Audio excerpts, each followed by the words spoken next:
I stared at my computer screen in complete shock. After 3 weeks of stress leave, I'd expected to return to my usual mess of client files and project folders. Instead, my desktop was completely empty. Not a single file remained. My hands trembled as I clicked through every folder. Marketing campaigns I'd spent months on, gone. Client contact lists vanished. Even my personal project tracker where I logged daily tasks, erased. My heart pounded against my ribs. This can't be right, I whispered to myself. I'd been meticulous about organizing everything before my leave. My supervisor, Everett, had specifically told me to leave everything accessible for my replacement. I opened the system activity log with shaking fingers. The timestamp made my blood run cold. Someone had accessed my computer last Tuesday, 5 days ago. But I'd been home, barely able to get out of bed from stress. The login showed my username, but the IP address was different. It wasn't from my desk. My stomach dropped as I realized the truth. Someone had logged in remotely using my credentials while I was on medical leave. Who would do this? And more importantly, why had they deleted everything? Oh, that? Everett waved his hand dismissively when I cornered him by the coffee machine. IT had to reset your machine. Nothing personal, just routine maintenance while you were out. His eyes darted away from mine, focusing on the coffee maker instead. In 3 years of working together, I'd never seen Everett avoid eye contact. He was always the type to stare you down during difficult conversations. But why didn't anyone tell me? I pressed. I had important client files that weren't backed up to the server. Look, Lorraine, he said, finally meeting my gaze with a forced smile. You were on stress leave. We didn't want to bother you with technical stuff. Besides, everything important should have been on the shared drive anyway. That wasn't true, and he knew it. I kept detailed personal notes about client preferences, project timelines, and meeting summaries in my local folders. Information that made me good at my job. I specifically organized everything before I left, I said quietly. Well, things change, Everett shrugged. Maybe you forgot some details. Stress can do that to people. The gaslighting stung worse than the missing files. But something in his tone made me suspicious. Why was he so eager to dismiss this? That evening, I sat at my kitchen table with my laptop open. Before leaving for stress leave, I'd made a backup of everything to my personal cloud storage. It was a habit I'd developed after losing work to a system crash years ago.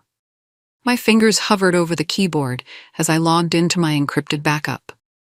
Please let it be there, I thought. Relief flooded through me as folder after folder appeared. Every single file I'd lost was here, exactly as I'd left it 3 weeks ago. Marketing campaigns, client notes, project timelines, all perfectly preserved with original timestamps. But as I scrolled through the files, something nagged at me. Why would Everett specifically delete my local files if everything was supposedly backed up to the server? What was he afraid I might have stored locally? Then I saw it, a folder I'd almost forgotten about, buried deep in my backup. I'd labeled it Personal Notes months ago when I started documenting things that didn't feel right at work. My hand hesitated over the mouse. Opening this folder felt like crossing a line I couldn't uncross. But after what happened today, the deleted files, Everett's lies, his dismissive attitude, I needed to know what I'd recorded. I double-clicked the folder. The folder contained dozens of files, each carefully dated and titled. I'd started this collection 6 months ago when I first noticed irregularities in our expense reports. Nothing dramatic, just small discrepancies that didn't add up.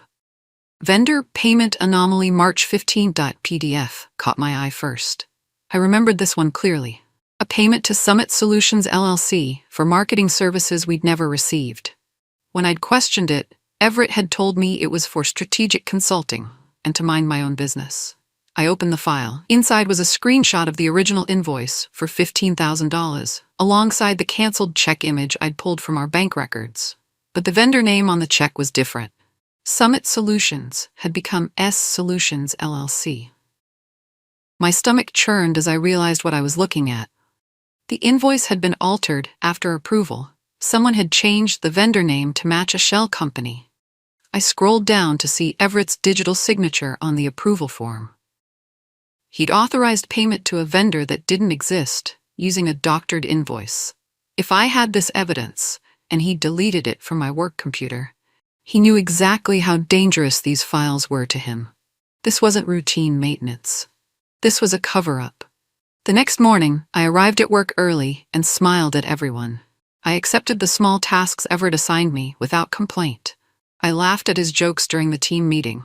I played the perfect, compliant employee returning from stress leave. But that night, I spread all my backup files across my dining room table. Credit card statements, vendor invoices, expense reports, email screenshots, 6 months of carefully documented irregularities. I started building a timeline. March, the altered Summit Solutions invoice. April, a mysterious $8,000 charge for team building that never happened. May, vendor payments to 3 different companies with nearly identical names. The pattern was clear. Someone was systematically embezzling money through fake vendors and inflated expenses, and Everett's signature was on every single approval. My phone buzzed with a text from my coworker Lorraine. "Hey, hope you're feeling better. BTW, Everett asked me yesterday if you'd been talking to anyone from finance before your leave. Weird question, right?" My blood went cold. Finance. That's where vendor payments were processed. If Everett was asking about my contacts there, he was worried about what I might have discovered. I set down my phone and continued organizing the evidence. If you wanted to play games, I'd be ready. "Can we talk?" Lauren whispered, sliding into the booth across from me at the coffee shop down the street from our office. She looked nervous, constantly glancing toward the door. We'd worked together for 2 years, but I'd never seen her this anxious. "What's going on?" I asked, keeping my voice low. "It's about Everett," she said, leaning forward. "After you went on leave, he started asking weird questions about you. What projects you'd been working on, who you'd been talking to, whether you seemed stressed about anything specific." My coffee suddenly tasted bitter. "What kind of questions?" "He wanted to know if you'd mentioned anything about vendor payments or expense reports. He said he was concerned you might be building a case against the company for your stress leave." That was rich. He was worried I was building a case against the company when he was the one stealing from it. Lauren slid a folded paper across the table. "You should see this. I printed it from his computer when he left it unlocked yesterday." I unfolded the paper. It was an IT request form, dated 2 weeks ago. Everett had requested a forensic analysis of my user profile and access logs. My hands started shaking. He hadn't just deleted my files, he'd been investigating me. I scheduled a casual meeting with Sheila from HR, someone I'd always gotten along with. We'd chatted about her kids before, shared complaints about the office coffee machine. She seemed trustworthy. "I wanted to check on something," I said, settling into the chair across from her desk. "When I came back from leave, all my local files were gone. IT said it was routine maintenance, but it seems unusual." Sheila's smile looked practiced, professional. Too professional for someone I'd considered a friend. "Oh yes, I heard about that. Sometimes these technical resets are necessary for security reasons." "Security reasons?" I pressed gently. "Did something happen while I was gone?" "Nothing you need to worry about," she said quickly. "Your access has been fully restored, right? Everything should be back to normal." Her tone was polite, but distant. The warmth I'd always seen in her interactions was gone, replaced by corporate speak. "Of course," I agreed. "I just wanted to make sure there weren't any concerns about my work." "None at all." Janet smiled that practiced smile again. "Welcome back, Lorraine." Walking back to my desk, I felt exposed. If HR was already aware of the situation and brushing off my concerns, Everett had gotten to them first. That afternoon, I discovered my system access had been quietly throttled. I couldn't upload files to any external drives. I swiped my badge at the front entrance the next morning, but nothing happened. The red light stayed red, and the turnstile remained locked. "Maintenance issue," the security guard said with a shrug, manually buzzing me through.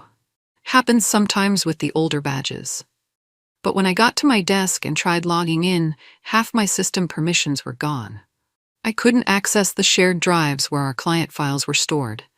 I couldn't open the expense tracking system. I couldn't even update my own project timelines. "Having trouble?" Everett appeared behind my chair. "My access seems limited," I said carefully. "I can't get to the client files I need." "Probably just a glitch from your leave period," he said. "IT will sort it out." But IT never came. My access stayed restricted all day. At 4:47 p.m., a calendar invite popped up on my screen. Performance Review HR Conference Room, Monday 9 a.m. The attendees list showed Everett and Janet. My chest tightened. Performance reviews weren't scheduled until December. It was only September. I stared at the invitation, my mind racing. They were moving fast now. Whatever Everett had planned, he was accelerating the timeline. I had 3 days to prepare for what felt like an ambush. I called in sick Monday morning and drove to a co-working space across town. Using my personal laptop, I compiled everything I had into a comprehensive PDF document.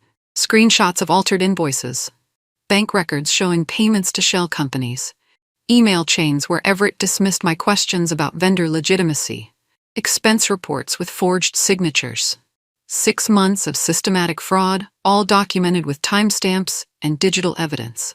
The total came to over $200,000 in fraudulent transactions, more than enough to constitute felony embezzlement. As I worked, my phone kept buzzing with notifications. 3 missed calls from Everett, 2 from Janet, a text from Lorraine, "Where are you? They're looking for you." I turned off my phone and kept working. By noon, I had a 40-page report with exhibits and supporting documentation. Everything cross-referenced, everything verified. A prosecutor would love this case. I uploaded copies to 3 different cloud storage services and emailed the full package to my personal account from multiple addresses. When I finally checked my phone, there was a new message in my work email. An anonymous tip from someone with a finance department email address.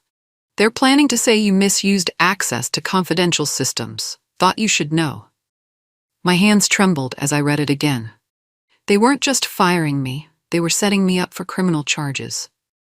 I researched whistleblower protection services online and found a nonprofit legal foundation that specialized in corporate fraud cases. Their website promised confidential intake and preliminary review within 24 hours. I uploaded my entire evidence package to their secure portal, along with a detailed summary of Everett's retaliation efforts. The deletion of my files, the restricted access, the suspicious performance review, it all painted a clear picture of obstruction. That evening, my work email chimed with a message from the company's legal department. My stomach dropped as I read the subject line, "Cease and desist. Confidential information." The email accused me of unauthorized retention of proprietary data and potential data tampering. It demanded that I immediately return all company information and refrain from sharing confidential details with outside parties. I read it 3 times, my anger building with each pass. They were threatening me for having backup copies of my own work files that proved their criminal activity. The email was clearly meant to intimidate me into silence. But it had the opposite effect. I forwarded the entire email chain to the Whistleblower Foundation with a note. "This is the retaliation I mentioned.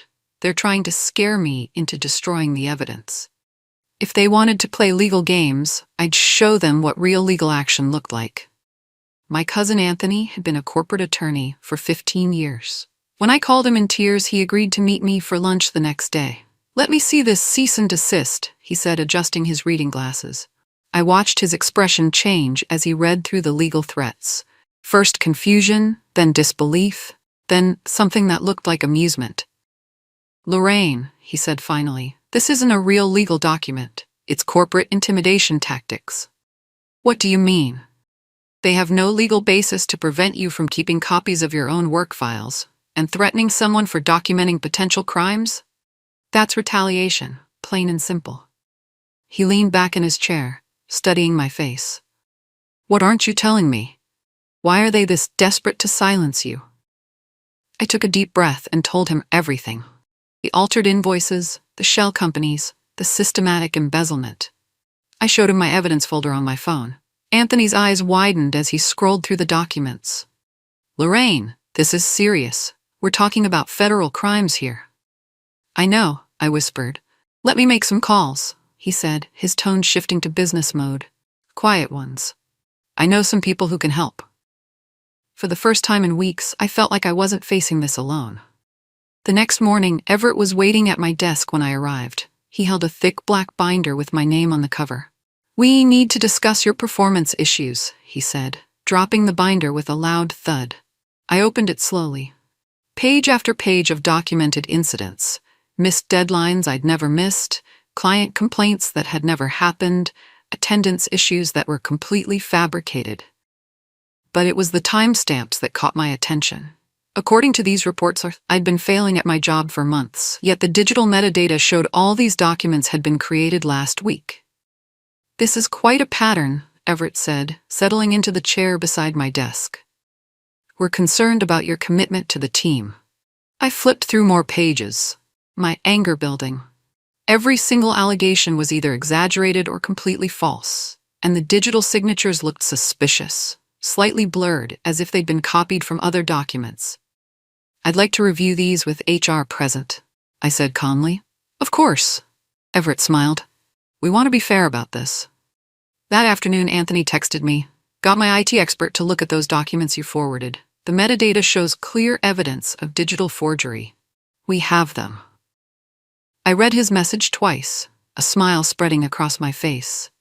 Everett thought he was building a case against me, but he was actually digging his own grave. I remembered Dr. Patricia Williams from my early days at the company. She'd been my mentor during the management training program before moving to the advisory board 2 years ago. We'd kept in touch through LinkedIn, but I hadn't seen her in months. "Lorraine," she beamed when I approached her table at the upscale restaurant downtown. "You look well. How's everything at Sterling and Associates?" We chatted about my career progress and her new role on the board. She seemed genuinely interested in my development, asking thoughtful questions about my projects and goals. "Actually," I said carefully, "I've been dealing with some workplace challenges lately. I was hoping to get your perspective." Her expression grew serious. "What kind of challenges?" I told her about the performance review concerns, the sudden documentation of problems that had never existed before. I kept the details vague, but painted a picture of unfair treatment. Dr. Williams listened intently, occasionally asking clarifying questions. Her business acumen was sharp. She understood the implications without me having to spell them out. "This sounds concerning," she said finally. "Do you have documentation of these issues?" "Yes, quite a bit. Send me a report. Everything you have. I'd like to review the situation myself." As we parted ways, she squeezed my hand. "Don't let anyone make you feel powerless, Lorraine. You have more allies than you know." I spent the weekend crafting a professional factual report for Dr. Williams. No emotional language, no personal attacks, just documented evidence presented chronologically with supporting materials. The fraudulent vendor payments, the altered invoices, the pattern of embezzlement over 6 months. Everett's attempts to delete evidence and retaliate against me for discovering it. I included screenshots of the forged performance documents and the intimidating legal threats. Everything cross-referenced with timestamps and metadata analysis. Monday morning, I sent the 40-page report to her personal email with a simple note. "As requested, here's the documentation we discussed. Thank you for your guidance." She called me 2 hours later. "Lorraine, I need you to know that what you've uncovered is extremely serious." Her voice was grave. "And you're absolutely right to be concerned about retaliation." "Thank you for believing me," I said quietly. "I've seen situations like this before. You're not the first person to discover financial irregularities at Sterling, but you might be the first with enough evidence to do something about it." My heart stopped. "There have been others?" "I can't discuss details, but yes. Previous concerns were dismissed due to lack of documentation. Your evidence changes everything." She paused. "I'm going to need to escalate this through proper channels. Are you prepared for what comes next?" I took a deep breath. "Yes." Dr. Williams moved quickly. Within 48 hours, she'd initiated a discreet internal audit through the board's compliance committee. The auditors would review all vendor payments and expense approvals from the past year. Meanwhile, I continued my normal work routine. I attended meetings, responded to emails, completed assignments. To anyone watching, I appeared to be a regular employee focused on her job. But I could feel the tension building. Everett seemed increasingly agitated, checking his phone constantly and having hushed conversations behind closed doors. Wednesday afternoon, I was grabbing coffee when I overheard Janet talking to someone from legal in the break room. "The audit team will need access to all financial records," Janet was saying. but we're keeping this confidential for now. Does Everett know? The legal rep asked. Not yet. We want to complete the preliminary review first. I stirred my coffee slowly, pretending not to listen. Lorraine, a voice whispered behind me. I turned to see Sarah from accounting, someone I barely knew. Don't sign anything this week, she said under her breath. Trust me on this. She walked away before I could respond, leaving me with more questions than answers. But her warning was clear. Something big was happening, and I needed to be careful. That night, I decided to set a trap. I created several harmless but suspicious-looking files on my work computer.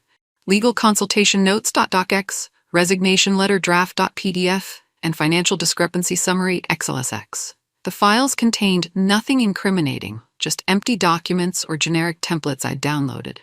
But the names would be irresistible to someone monitoring my activity. I saved them in obvious locations and made sure to access them during work hours, knowing that any login activity would be logged in the system. Thursday morning, I checked my activity logs. Sure enough, someone had accessed my computer remotely at 11:47 p.m. the previous night. The IP address traced back to Everett's home network. But here's what made me smile. The access logs showed he'd opened every single decoy file I'd planted. He'd spent over an hour going through my computer, looking for evidence he could use against me. What he didn't know was that I'd installed a simple monitoring program that captured screenshots every time someone accessed those specific files. I had photographic evidence of his unauthorized snooping, complete with timestamps. If he wanted to play spy games, I had him caught red-handed. Now I just needed to decide when to use this information for maximum impact. Monday morning arrived with the dreaded performance review meeting. I walked into the HR conference room carrying a small folder and wearing my most professional smile. Everett sat across from Janet, both of them looking serious and prepared. A stack of documents, undoubtedly my fabricated performance issues, sat in front of them. Thank you for coming, Lorraine. Janet began formally. We wanted to discuss some concerns about your recent work performance and conduct.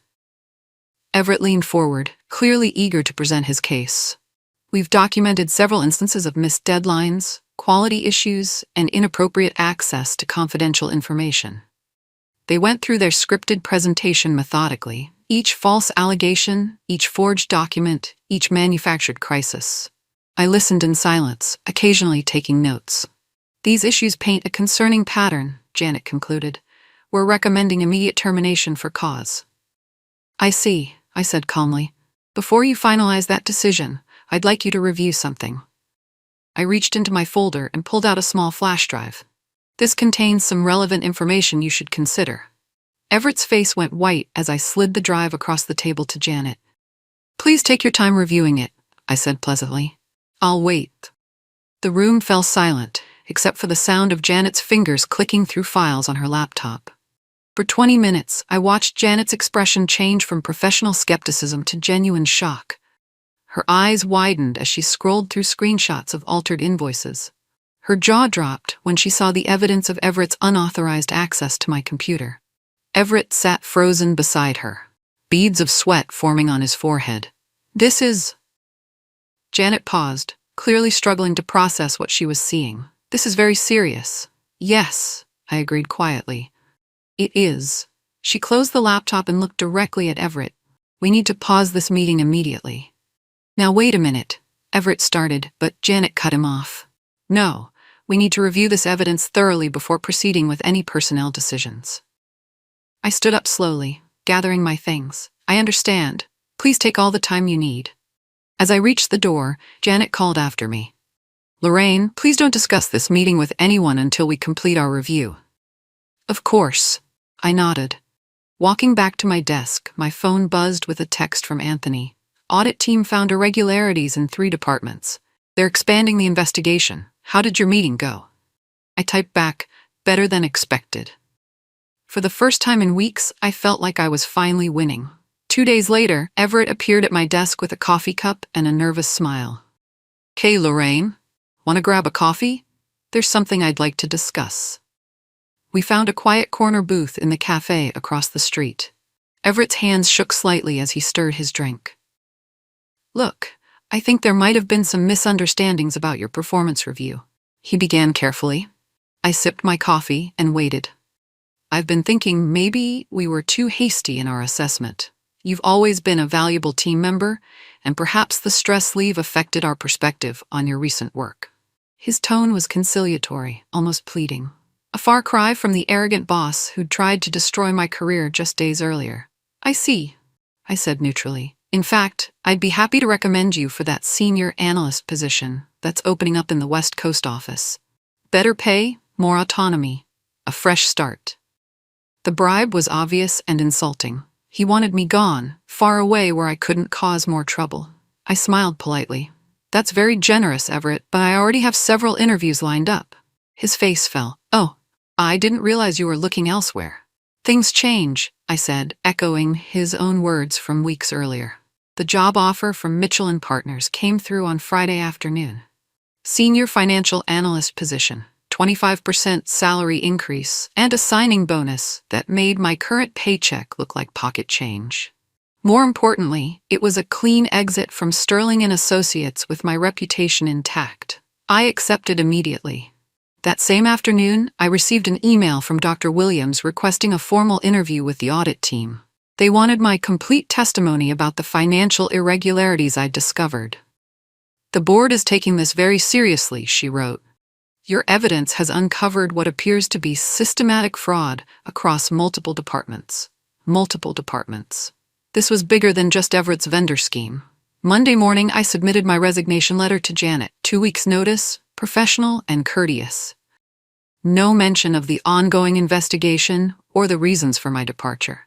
Everett wasn't in the office that day. According to Lorraine, he'd called in sick with family emergency. Tuesday, Janet confirmed he'd been placed on administrative leave pending the completion of the audit. Irregularities in financial processes was all she would say, but the relief in her voice told me everything I needed to know. The investigation was moving forward, and my evidence was holding up under scrutiny. Word spread quickly through the office grapevine. Everett was gone, his office locked, his access revoked. Financial auditors were interviewing employees about expense approvals and vendor relationships. Lauren cornered me by the copy machine. What the hell is happening? Everyone's saying you're connected to this somehow. I shrugged. I just did my job and documented what I saw. But how did you know to document it? I always keep good records, I said simply. It's a habit. That afternoon, the company's general counsel, Robert Monty, asked to meet with me privately. Miss Rodriguez, he said, settling into his chair. We understand you've been cooperating with our internal audit. We appreciate your thoroughness in documenting these financial irregularities. I was just doing my job, I repeated. How long had you been aware of these issues? I noticed small discrepancies about 6 months ago. They seemed minor at first, but the pattern became clear over time. He nodded thoughtfully. And you maintained detailed records of everything you observed? Yes.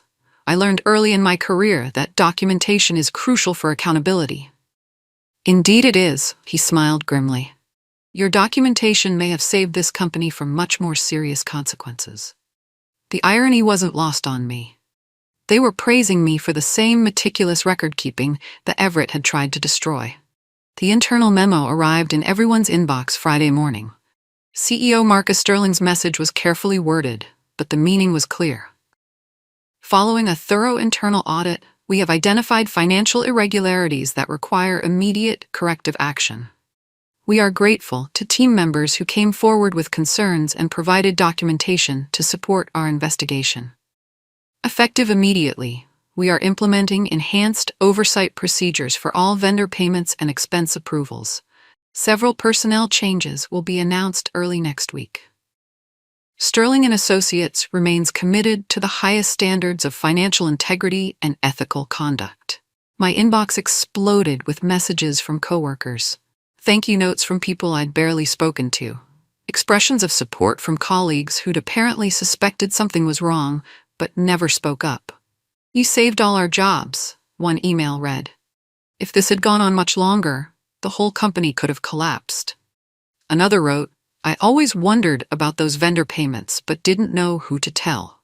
Thank you for being brave enough to document everything. The overwhelming support surprised me. I'd felt so isolated during the investigation, but apparently many people had noticed the same irregularities I'd documented. They just hadn't known what to do about it. My exit interview with Janet felt surreal. 2 months earlier, she'd been part of the plan to fire me. Now she was practically thanking me for exposing the fraud. "I want to apologize for how the performance review process was handled," she said formally. "It's clear that outside pressures influenced our initial assessment."